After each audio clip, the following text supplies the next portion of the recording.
Liao-Fan's 4 Lessons audiobook. Original work by Mr. Liao-Fan Yun of the Ming Dynasty. Interpreted by Mr. Hai Huang. Re-edited, sponsored and recorded by the Foundation of Liao-Fan's 4 Lessons.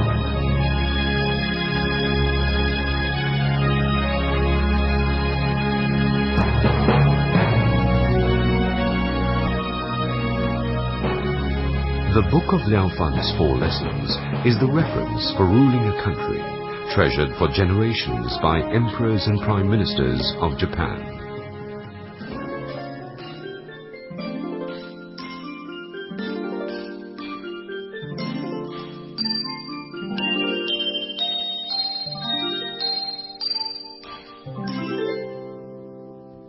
Liao-Fan's 4 Lessons was originally written in the Ming Dynasty of China by Mr. Liao-Fan Yuan. The book was intended to teach his son, Tian-Chi Yuan, how to recognize the true face of destiny, how to tell good from evil, and the method for correcting one's faults and practicing kind deeds. It also provided living proof of the rewards and outcomes of people who practiced kind deeds and cultivated virtue and humility. Relating from his own experience at changing destiny, Mr. Yuan himself was a living embodiment of his teachings. After hearing this wonderful book, one may feel more open and confident towards life, and at the same time courageously compelled to follow the example of Liao-Fan in changing one's original destiny. Liao-Fan's 4 Lessons is truly a rare book, which is not only precious to an individual's spiritual needs, but is also capable of transforming unhealthy attitudes in today's society. While listening through the lessons, one may wonder why the Chinese placed so much emphasis on examinations. In the olden days of Chinese civilization, studying was held in highest regard, whilst all other occupations were considered low class. The Chinese government selected its officials through a system of meritocracy. Many levels of imperial examinations were given to all who wished to take them. It was very difficult to pass these tests, and one had to be very learned and talented in writing essays.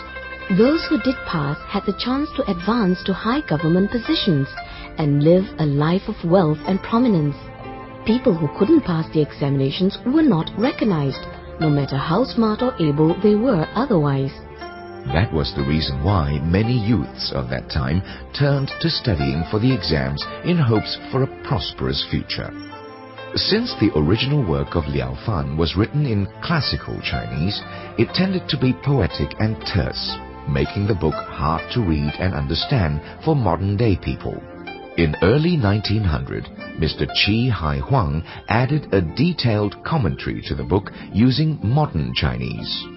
This edition of Liao-Fan's 4 Lessons became very popular and benefited many people of his time. However, as time went on, even Mr. Huang's edition became too tedious for today's readers, so the influence of this beneficial book was greatly reduced. In view of this sad situation, the foundation of Liao-Fan's 4 Lessons is devoted to the reorganization, editing and reprinting of the book, allowing better access and understanding to these wonderful teachings.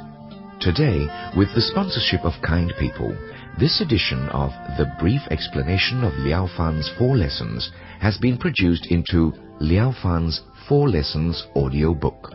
After listening through it, we hope that everyone will learn the spirit of Liao-Fan in changing one's destiny and create a brighter future for oneself, the society, the nation, and all the people of the world.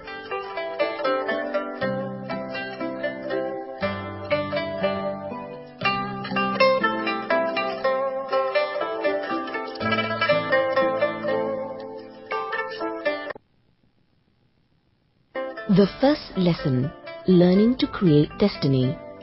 Creating destiny is about forming one's fate rather than be bound by it. The lesson of learning to create destiny herein discusses the principle behind fate and the knowledge necessary to change it. By relating his own experience and trials at changing destiny, Mr. Liao-Fan Yuan taught his son, Tian-Chi, not to be bound by fate, but rather to put forth his best effort in practicing kindness and cutting off evil. One should not reject doing a kind act simply because it seems to be a minute goodness, or commit an evil deed simply because it appears to be a small evil. If one practices in a proper manner, it is assured that one's destiny can be changed. It is often said, refraining from all evil and practicing all forms of kindness brings about the dispersion of disasters and the coming of fortune. This is the principle behind creating one's destiny.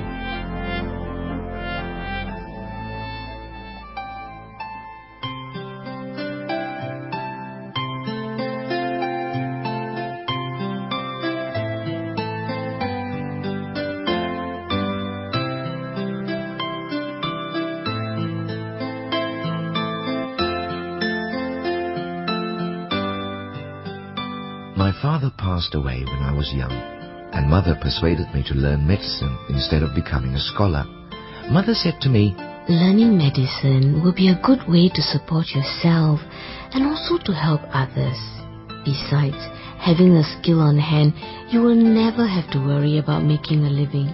And you can even become famous through your medical skills.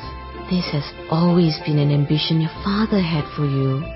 One day, at the Compassionate Cloud Temple, I met an elderly but distinguished-looking man who had a long beard and had such a look of a sage that I immediately paid my respects to him. The old man told me, "You are destined to become a government official.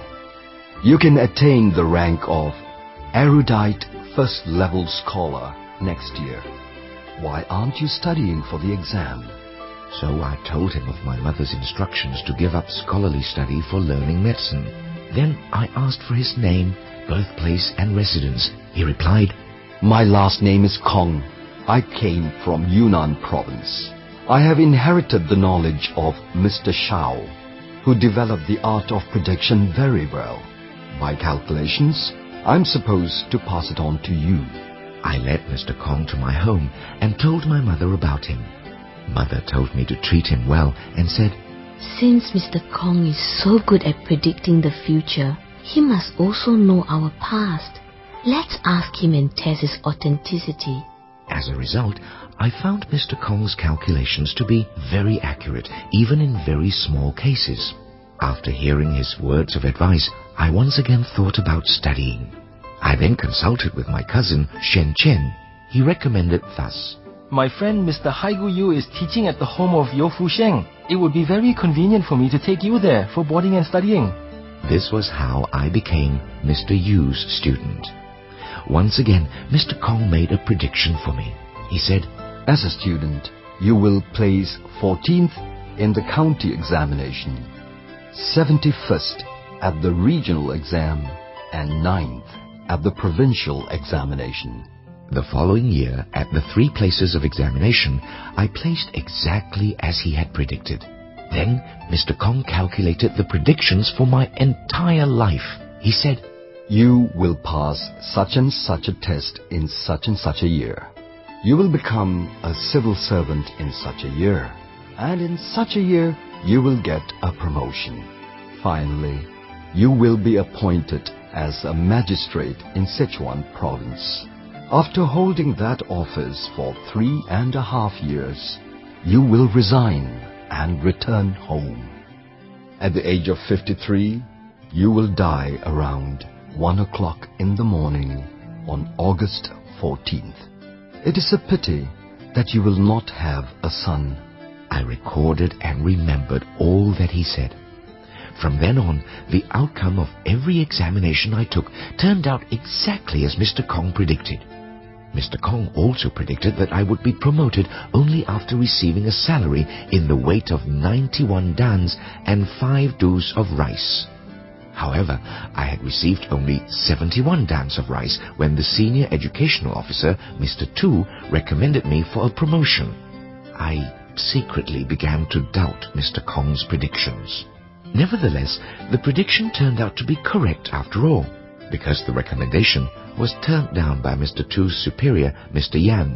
It was not until several years later when Mr. Chu Min-ying saw my old exam papers and exclaimed, These 5 essays are as well written as reports to the emperor. How can we bury the talents of such a great scholar? Mr. Ying wanted the magistrate to issue an official order for me to become a candidate for imperial student under his authority. After undergoing this eventful promotion, my calculations showed that I had received exactly 91 duns and 5 doses of rice. From then on, whether it was promotion, rank, or wealth, I deeply believed that all came in due time.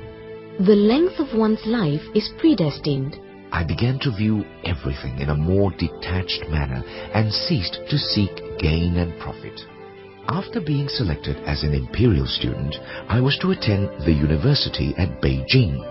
During my year-long stay at the capital, my interest in meditation grew, and I often sat silently without giving rise to a single thought. I lost interest in books and did not study at all. Before I was to enter the National University at Nanking, I paid a visit to the enlightened Zen master Yun Gu at Qixia Mountain. We sat face to face in the Zen hall for 3 days and nights without ever falling asleep. Master Yun Gu questioned me, saying, The reason why mundane people are unable to attain sagehood is because they have too many wandering and false thoughts running through their minds. In our 3-day meditation, I have not observed the slightest wandering thought arise in you. Why is this so? I replied, Mr. Kong has clearly predicted the entire outcome of my life. I have seen that the time of life, death, promotion, and failure are all predestined. There is no use or need for me to think about it or to desire anything. That's why you have not seen me give rise to a single wandering thought. Master Yun Gu laughed and said, I thought you were someone of remarkable capabilities. Now I realize you are nothing but a common, mundane person. Feeling confused by what he said, I asked the master to explain. He answered, An average person's mind is forever occupied by his wandering and imaginary thoughts.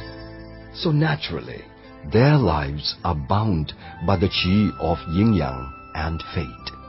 We cannot deny the fact that fate exists, but only ordinary people are bound by it. Fate cannot bind those who cultivate great kindness. Because their virtues accrued from kind acts are so great that these acts will alter their original destiny for the better. The merits accrued can actually change their destiny from suffering to happiness, poverty to prosperity, and short lives to longevity. Similarly, fate cannot bind those who commit great evils. When a person's evil deeds are so great and powerful, they will cancel out the fortune and prosperity predetermined in his original fate, and his life can be transformed from good to bad. For the past 20 years, you have lived your life according to Mr. Kong's predictions and did not do a thing to change it. Instead, you became bound by your own fate. If you're not considered as a mundane mortal, then who is? Taken aback, I proceeded to ask Master Yun Gu, according to you then, is it true that one can change one's fate, that one can escape from it? The master answered, Fate is created by ourselves. Good fortune or bad fortune are also determined by ourselves. When I commit evil, disasters are bound to strike. When I cultivate kindness, good fortune will naturally come my way. It says so in all the great ancient books of wisdom. In the Buddhist teachings, it is written that if one wishes and seeks wealth, position, a son, a daughter, or longevity, one can attain them. One only has to cultivate kind deeds in order to escape the control of fate. Since untruthful speech is one of the greatest offenses in Buddhist teachings, we can be assured that these are not lies. Buddhas and Bodhisattvas certainly have no reason to deceive us.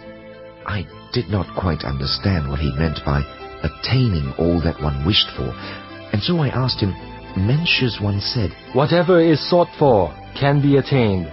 The seeking is in oneself. This refers to inner qualities such as virtue, kindness, and morality. These are all qualities one can work towards. However, when it comes to outside factors such as wealth, fame, and prestige, how can we seek and attain them? Don't these have to be granted by others in order to be achieved? The master replied, Mencius was correct, but you misinterpreted his meaning. Hui Ning, the sixth patriarch of the Zen school, has taught that all the fields of merit are within one's own heart. If one seeks from within, one can be in touch with all fortunes and disasters. The outside is merely a reflection of the inside. by seeking within ourselves, we can not only attain the inner qualities of virtue, kindness, and morality, but we can also attain wealth, fame, and prestige. If wealth, fame, and prestige are embodied in one's fate, then one will attain them even without having to seek. If they are not, then one cannot attain them even through plotting and scheming. Therefore, if one cannot reflect within his own heart, but instead blindly seeks fame, fortune, and longevity from external sources, then this seeking will be in vain. Just as Mencius once said, In seeking, one should follow the right path.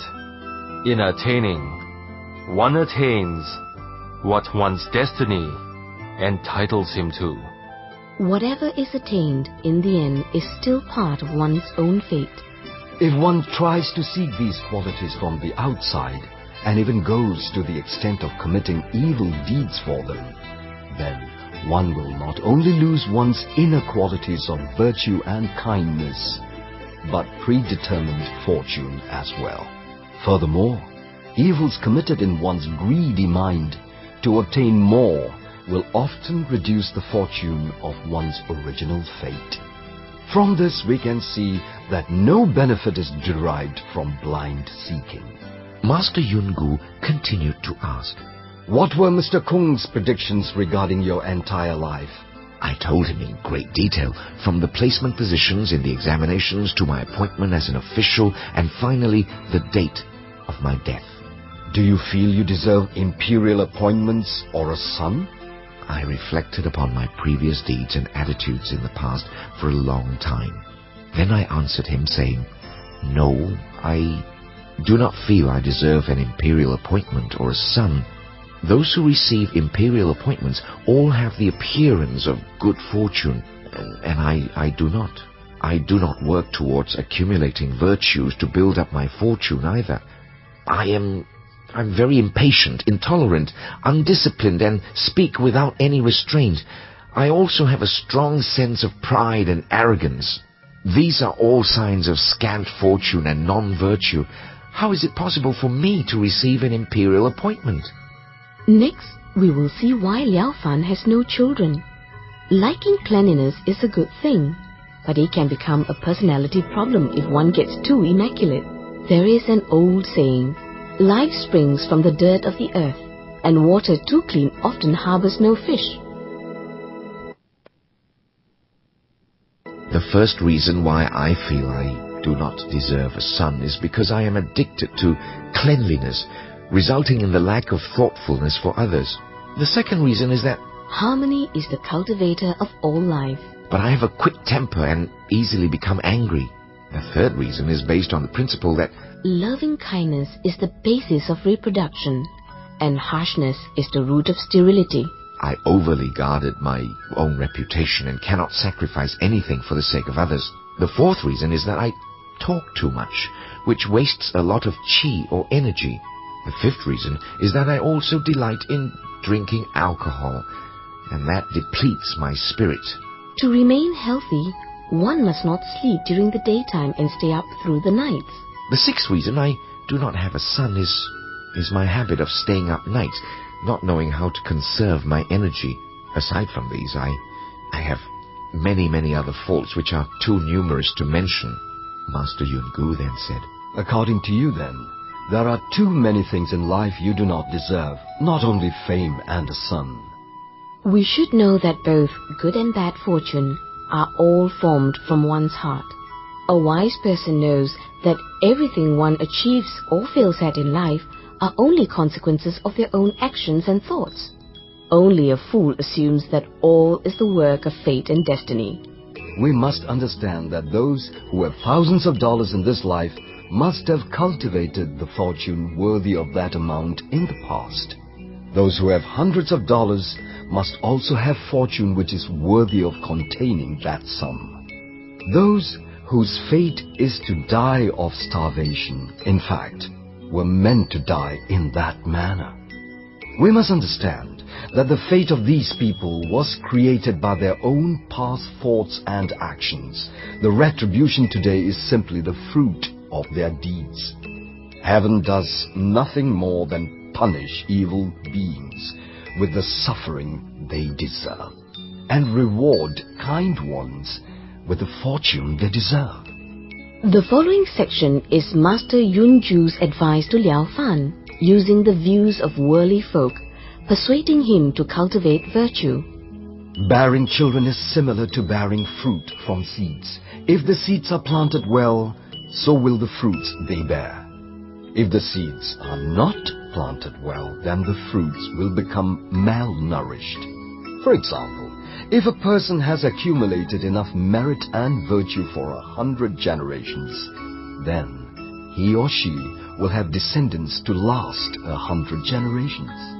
One who accumulates enough merit and virtue to last 10 generations will then have 10 generations of descendants to live out that fortune. The same goes for 3 generations or 2 generations. For those who have no descendants at all, it is because they have not accumulated enough good merit and virtue. They may have amassed sins instead. Now that you recognize your own shortcomings, you can work to change and reform the misdeeds which cause you to not have a son or become an imperial official. You must cultivate virtue, tolerance, and treat others with compassion and harmony. You must also care for your health and conserve your energy and spirit. Live as though everything of the past dissolved yesterday and all of the future begins today. If you can accomplish this, then you are a person born anew. If even our physical body is governed by the law of fate, then how can a mind of virtue and discipline not evoke a response from heaven? As said in the Tai-Ya chapter in the Chinese Book of History. One may run from the decrees of heaven, but one can never escape the retribution from one's own evil deeds. In other words, one can alter the retribution due from past deeds. But if one continues to behave immorally, then there is no chance of avoiding disaster. It is also said in the Book of Poems, A person should often reflect upon his own thoughts and actions to see if they accord with the ways of heaven. If one practices such, then fortune will come without being sought. The choice to seek either good fortune or to bring about adversity is all up to you. Mr. Kong had predicted that you will not receive an imperial appointment or have a son. We can think of these as the decrees of heaven, but even that can still be changed. You only need to reform your ill ways, practice kind deeds, and work to accumulate merit and virtue. These are your own transactions to create fortune. No one can take it away. How is it then possible that you will not get to enjoy it? The I Ching Book of Change was written to help kind people bring about good fortune and avoid adversity. If everything is predestined with no room for change, how can we improve upon our fortune and avoid adversity? The very first chapter of I Ching also said, Families who often perform kind deeds will have an excess of good fortune to pass on to the next generations. Do you believe in this? I understood and believed in the Master and paid my respects to him in gratitude. Then I began to repent of all my past wrongdoings, whether large or small, in front of the Buddha image. I wrote down my wish to pass the imperial examinations and vowed to complete 3,000 meritorious deeds to show my gratitude towards heaven, earth, and ancestors. Upon hearing my vow, Master Yun Gu showed me a chart and taught me how to keep a daily record of the kind and evil acts I committed. He told me that bad deeds could neutralize the merits I accrue from good deeds. The Master also taught me how to recite the Jun Ti mantra. It is a way to train my mind for single-minded concentration. Only with a pure and unscattered mind could what I seek for come true. Master Yun Gu then said, You can also learn the proper way to practice the art of written mantras. It is said, those who practice the art but do not know the right way to do it will be laughed at by gods and spirits. The secret behind writing mantras is the absence of thought from start to finish. In the process of drawing, one must not give rise to a single improper thought. Even kind thoughts have to be let go of. Only under these circumstances can a mantra be successful. When one prays or seeks something in terms of changing fate, it is important that one does it when the mind is still. In this way, wishes will be easily fulfilled. Mencius stated in his principle of forming destiny that There is no difference between longevity and short life. at first glance, one would find this hard to understand. How can longevity and short life be the same? In actuality, when we look within our hearts, we will find no duality, no difference. We should see everything with eyes of equality and live morally regardless of good or bad times. If one can practice accordingly, then one can master the fate of wealth and poverty. Therefore, when we are able to create and form our own destiny, it does not matter whether we are presently rich or poor. Just as a wealthy man should not become careless in his thoughts and actions because he is rich, a poor man should not resort to committing evil deeds due to his poverty. In either case, one should keep to one's place in society and be a virtuous person. If one can practice morality regardless of conditions, then he or she will surely change a poor life into a prosperous one, and a prosperous life into an even longer-lasting prosperity.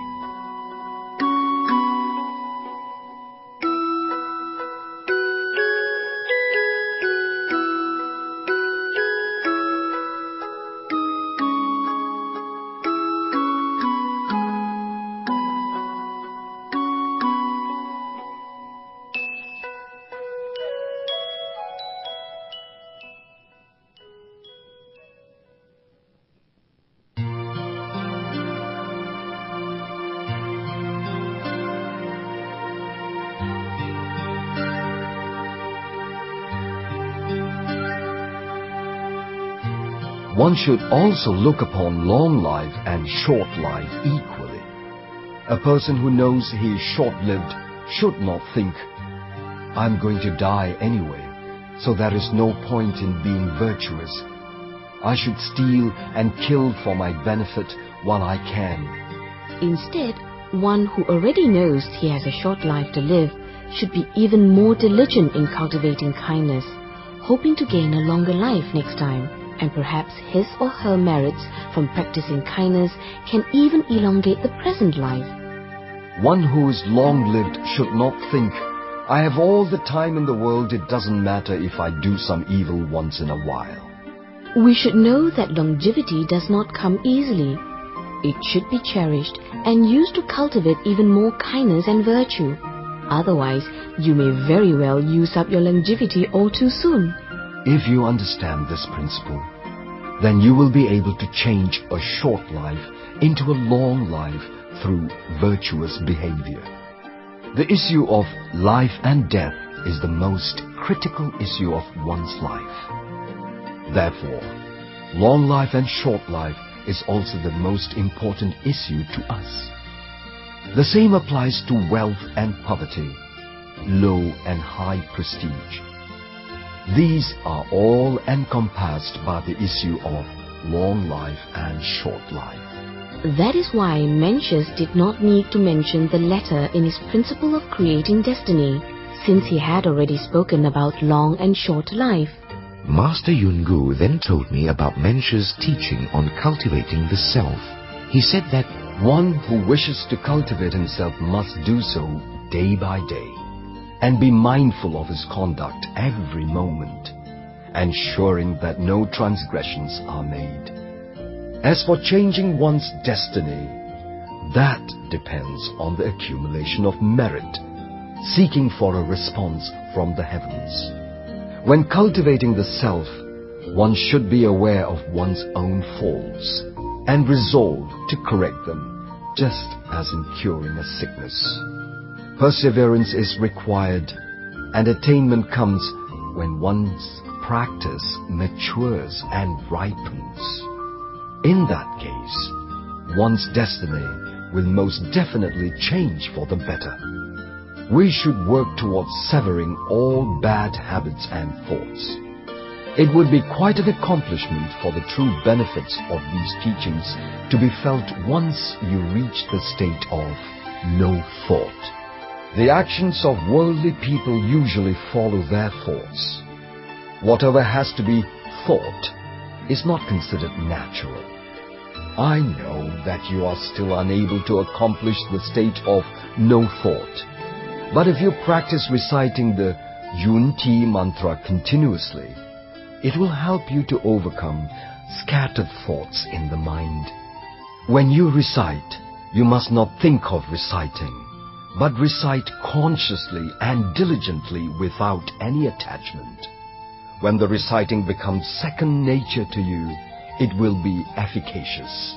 But the essence of this practice can only be understood after you practice it. my name used to be Shui Hai, which meant broad learning. But after receiving these teachings from Master Yun Gu, I changed it to Liao-Fan, which means transcending the mundane. It signified my understanding of the fact that destiny is created by ourselves, and I did not wish to be like worldly people who allow destiny to control them. From then on, I began to be constantly aware of my thoughts and actions, and I was very cautious and careful in whatever I did. Soon, I felt quite different from before. In the past, I used to be careless and lived my days in distraction and had no self-discipline at all. Now, I found myself being naturally respectful, careful and conservative in my thoughts, speech and actions. I maintain this attitude even when I'm alone, for I know that there are spirits and gods everywhere who can see my every action and thought. Even when I encounter people who dislike or slander me, I can take their insults with a patient and peaceful mind and not feel compelled to quarrel with them. The year after I met Master Yun Gu, I took the preliminary imperial exam in which Mr. Kong had predicted I would come in third place. Amazingly, I came in first. Mr. Kong's predictions were beginning to lose their accuracy. He had not predicted I would pass the imperial exam at all, but that autumn I did. None of these were part of my original destiny. Master Yun Gu had said that destiny could be changed, and now I believe it more than ever. Although I had corrected a lot of my faults, I found that I could not wholeheartedly do the things I ought to do. Even if I did do them, it was forced and unnatural. I reflected within and found that there were still many wrongs in my being. Such as seeing an opportunity to practice kindness and not being eager enough to do it, or harboring doubts when helping others in need. Sometimes I forced myself to act kindly, but my speech was still untamed and offensive. I found I could contain myself when sober, but After a few drinks, I would lose self-discipline and act without restraint. Although I often practiced kind deeds and accumulated merits, my faults and offenses were so numerous they seemed to outnumber my good deeds. A lot of my time was spent vainly and without value. It took me more than 10 years to complete the 3,000 meritorious deeds I had vowed to do. I was not able to dedicate the merits from these 3,000 kind deeds at a temple until I returned to my hometown in the south a few years later. Then I made my second wish, and that was for a son. I vowed to complete another 3,000 good deeds. A few years later, your mother gave birth to you and named you Tian-Chi. Every time I performed a kind deed, I would record it in a book. Your mother, who could not read or write, would use a goose feather dipped in ink and make a red circle on the calendar for every kind deed she did. Sometimes she gave food to the poor or bought living creatures from the marketplace to free in the wild. She recorded all of these with her circles on the calendar. At times, she could accumulate more than 10 red circles in one day. That means she performed more than 10 kind deeds in a single day. Every day we practiced like this, and in 4 years, the 3,000 deeds were completed. Once again, I made the dedications, this time in our home. On September 13th of that same year, I made my third wish, and that was to pass the next level in the imperial exam, the Jiangsu level. I also vowed to complete 10,000 meritorious deeds. After 3 years, I attained my wish and passed the Jiangsu level. I was also made the mayor of Baodi Prefecture. While in that office, I prepared a small booklet to record my merits and faults and called it the Book of Disciplining the Mind. The book was called Disciplining the Mind, in hopes of helping him to avoid selfish and improper thoughts. From that day, I recorded all my good and bad deeds in that booklet and kept it on my desk. Every evening, I would burn incense and make a report of my deeds to the heavens at the little altar in the garden. Once your mother was concerned when she saw that I had not accumulated many merits and asked, In the past, I was able to help you in your accumulation of kind deeds, and we were able to complete the 3,000 meritorious deeds. Now you have made a vow to complete 10,000 kind deeds, and there are fewer opportunities to practice them here at the government residence. How long will it be before your vow can be fulfilled? That night, after your mother spoke these words, I dreamed of a heavenly being and told him of my difficulty in completing the 10,000 kind deeds. The heavenly being said to me, When you became mayor, you reduced the taxes on the rice fields. That was a great kind deed, and that deed itself was worth 10,000 merits. Your vow is already fulfilled. As it turned out, the farmers in the Baodi prefecture had to pay a very high tax, and when I came to office, I reduced the taxes on the rice fields by nearly half. But still, I felt strange.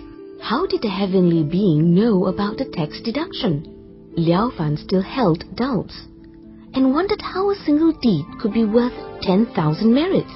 Coincidentally, the Zen master Huan Yu was traveling from the 5 Plateau Mountains and stopped in Baodi. I invited him over and told him of my dream and asked whether it was believable. Master Huan Yu said, When doing kind deeds, one must be true and sincere, and not seek any rewards or act with falsity. If one does a kind deed with such a true and sincere heart, then one deed can indeed be worth the merit from 10,000 kind deeds. Besides, your act of reducing the taxes in this prefecture benefits more than 10,000 people. You have relieved the suffering of heavy taxes on all these farmers. The fortune you will gain from this act will surely be great. Upon hearing his words, I was overwhelmed with gratitude and immediately gave a month's salary for him to take back to the 5 Plateau Mountains as a donation. I asked the master to use the money to offer food for 10,000 monks and dedicate the merits for me. Mr. Kong had predicted that I would die at the age of 53. However, I survived that year with no illnesses, though I did not ask the heavens for a longer life. Now I am 69, and I have lived 16 more years than what was destined. The Chinese book of history had said, The way of the heavens is undetermined, and neither is one's destiny. It also said, Destiny is not set, but is only created and determined by oneself. These are all true, but I have come to understand that both fortune and adversity are all results of one's own doings. These are truly the words of sages and saints. If one is to say that fortune and adversity are all determined by the heavens, then I would consider that person to be mundane and common. Tian-Chi, my son, I wonder how your life will be. In any case of destiny, we should always prepare for the worst. Therefore, even in times of prosperity, you must act as if you were not. And when things are going your way, you must be mindful of adversity. When you are wealthy, be mindful of poverty. And when loved and respected by all, you must remain careful and conservative. When the family is greatly respected and revered, you must carry yourself humbly. And when your learning is broad and deep, you must not display it, but keep it humbly within. The 6 ways of contemplation mentioned above are a means to tackle the problem from its opposite side. If one can thus cultivate the mind, then virtue and morality will grow, and fortune will increase on its own. When mindful of the past, we should spread the virtues of our ancestors, and when mindful of the present, we should conceal the faults of our own parents. This is what Mencius said as, Parents caring for children, and children caring for parents. When mindful of the nation, we should think of how we can repay its kindness to us. And when mindful of the family, we should think of how to bring about good fortune. When mindful of the outside, we should think of how to help those in need around us. And when mindful of within, we should prevent wicked thoughts and improper actions from arising. These 6 contemplations are all positive ways to cultivate good character. If one can practice accordingly, one will surely become a true gentleman. A person must be able to detect his faults every day in order to correct them every day. If you are unable to detect any faults in yourself, then improvement of character is out of the question. There are many intelligent people in the world who refuse to cultivate morality and virtue and cannot put forth diligent effort in their work. Their failures later in life are owed to a single word: laziness. The teachings which Master Yun Gu taught are truly the most worthy, deep, real and proper teachings, and I hope you will study them closely and practice them with all your effort. You must use your time wisely and not let it slip by in vain.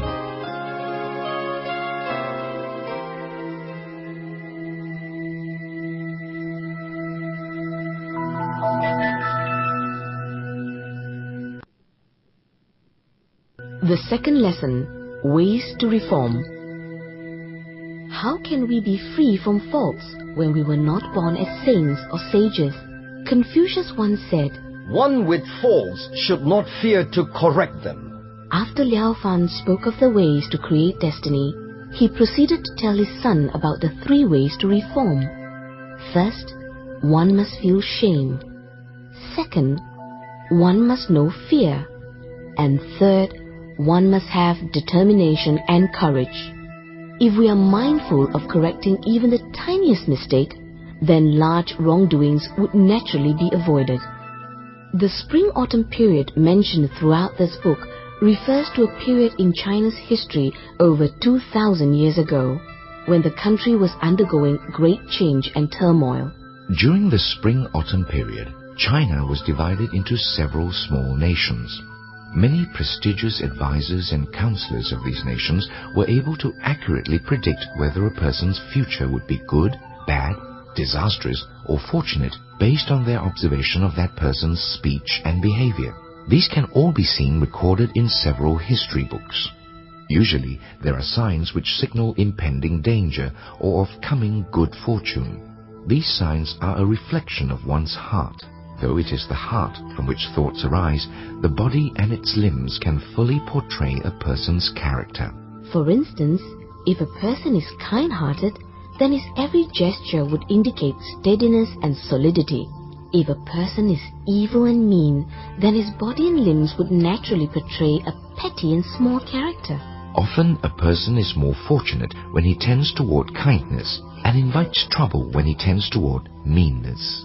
Worldly people often do not see what is actually going on, as if their vision was blurred. Since they cannot see reality, they claim that fortune and disasters are unpredictable. When a person is absolutely honest and truthful, his heart is in agreement with the heart of heaven. Therefore, when one can use this sincere attitude in treating people and dealing with everyday matters, good fortune will naturally follow. This means that in observing someone, we only need to pay attention to his behavior. If his behavior portrays kindness, then you will know for sure in advance that his good fortune is not far behind. On the contrary, when we see unkind behavior from a person, we will know that troubles await him. If you really want to have good fortune and stay away from adversity, it is necessary to first reform your faults before practicing kind deeds. There are 3 ways to reform one's faults. First, one must feel shame. Think of all the ancient saints and sages whose names and teachings have lasted through hundreds of generations. They were people just like us.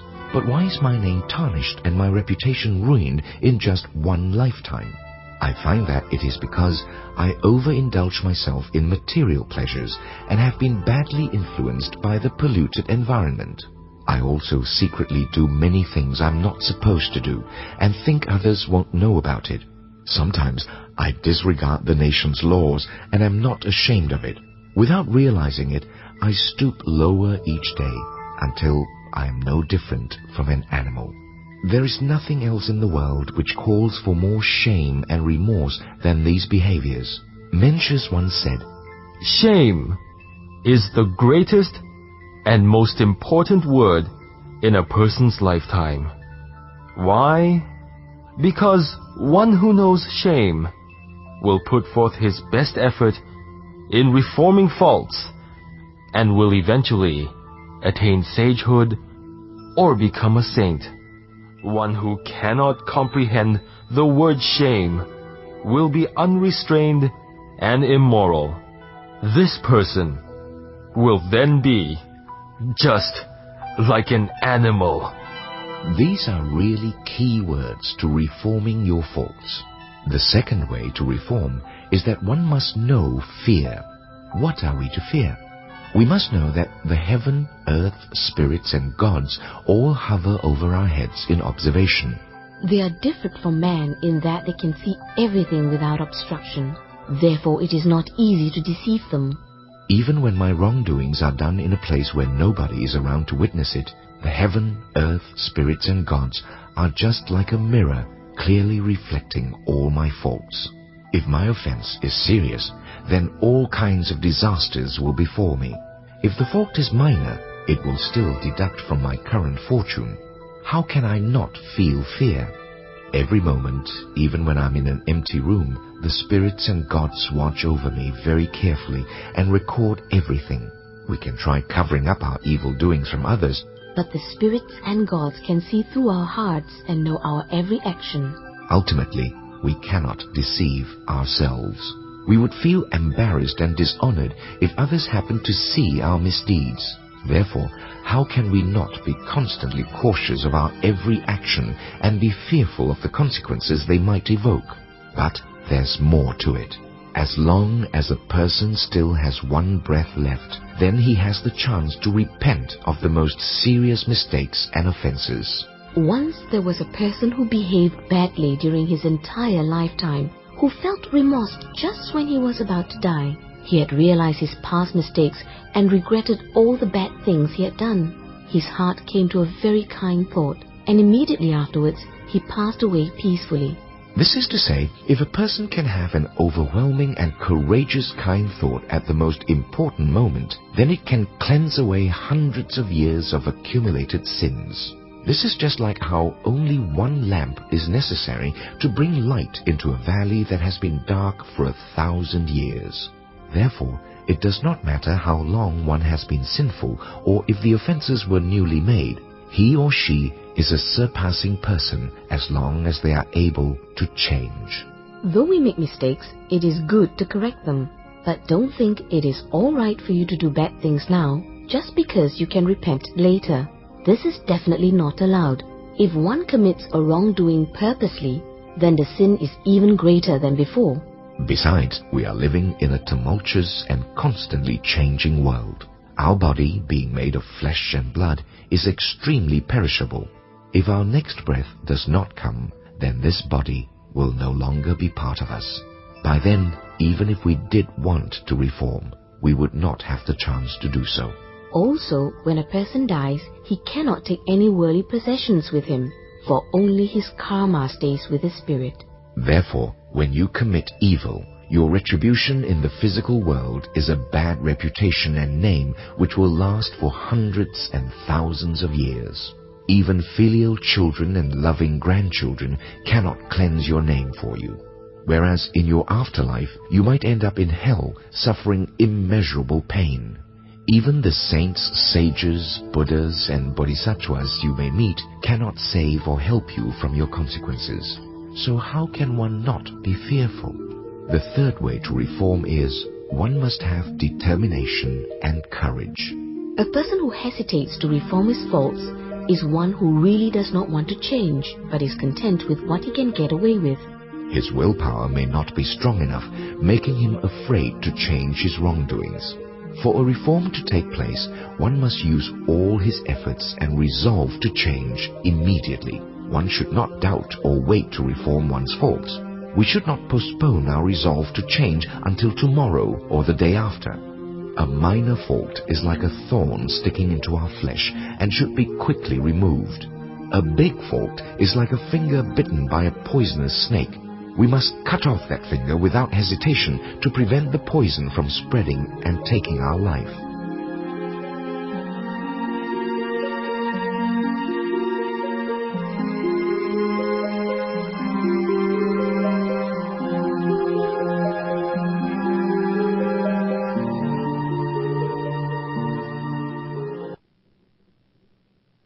If a person can follow the three ways of shame, fear and determination to reform, then his personality will surely be transformed.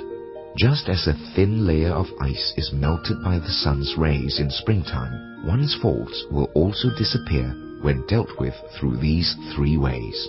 There are also three methods of practice in helping one reform.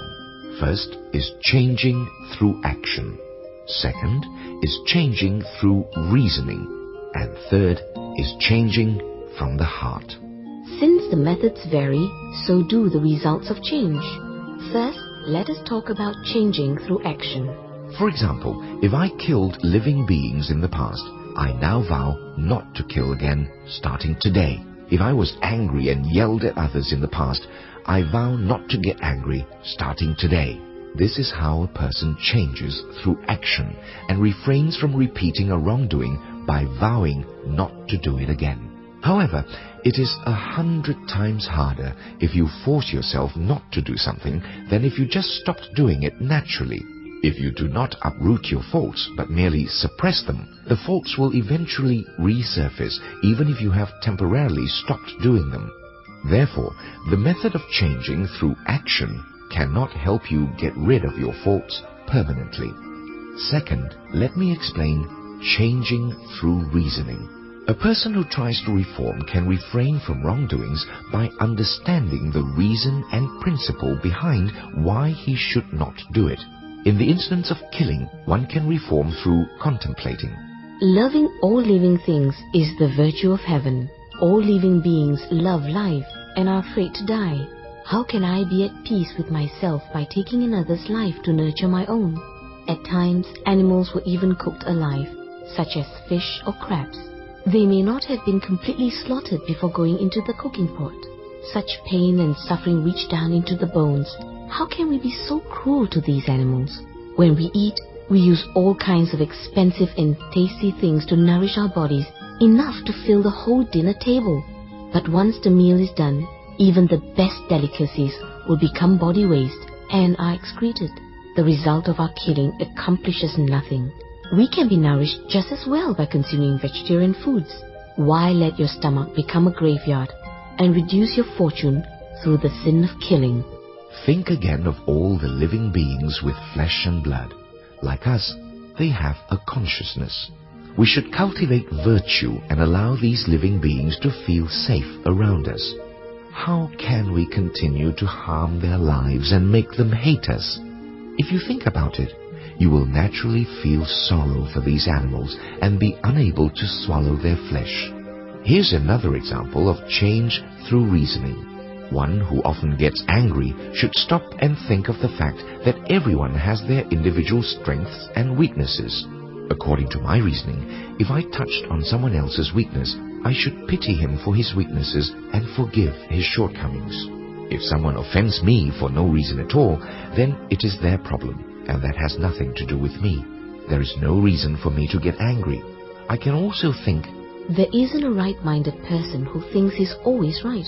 For anyone who thinks he's perfect must be a fool. There isn't a learned person who blames another for being knowledgeable, because a truly learned person would be humble, and he would only criticize himself and treat others with tolerance. Therefore, one who complains about others is not a genuine learned person. Therefore, when things do not go the way we wish, it is because we haven't cultivated our virtues and morals and have not accumulated enough merits to move others. We should always reflect upon ourselves first and see whether we have mistreated others. If we practice thus and diligently cultivate this virtue, then adversity and slander can actually become our training ground to refine our character and to fulfill our goals. Therefore, we should be very glad to accept someone else's criticism and teachings. What is there to be angry and complain about?